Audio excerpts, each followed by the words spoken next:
Rahul Gandhi stage మీద నుంచి నేనే సీఎం అభ్యర్థి నేను అనౌన్స్ చేసేసాడు. రాహుల్ గాంధీ సమర్థించలేదు చూడండి అక్కడ.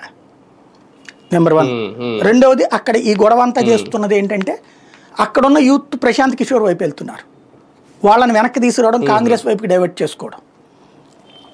మూడోది వచ్చేటప్పటికి అక్కడ 50-50 సీట్లు కావాలంటున్నాడు. ఆ విధంగా అక్కడ అడ్వాంటేజ్ తెచ్చుకోవడం. ఓవరాల్గా బీహార్లో విజయం సాధించి దాంట్లో అక్కడ ముఖ్యమంత్రి అభ్యర్థిత్వంతో పాటు నెక్స్ట్ జరిగేది Bengal election.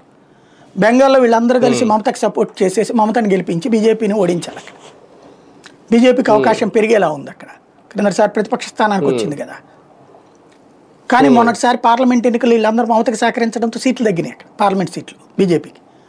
BJP national wide లాస్లో Bengal కూడా ఒకటి. కాబట్టి అక్కడ మమతా బెనర్జీని గెలిపించి ఆ తర్వాత అస్సాం ఎలక్షన్స్ ఉన్నాయి, అక్కడ ఇప్పుడు బీజేపీ ఉంది. ఈ 3 చోట్ల కనుక బీజేపీ ఓడిందంటే రాబోయే 6 నెలల్లో ఎలక్షన్స్ అయ్యాయి అనమాట. 2 చోట్ల బీజేపీ నేతృత్వంలోని ఎన్డీఏ ఒక చోట, ఇది అస్సాంలో, బీజేపీ కూడా పార్ట్గా ఉన్నటువంటి ఎన్డీఏ బీహార్లో, బెంగాల్లో రావడానికి అవకాశం ఉన్నటువంటి ప్లేస్.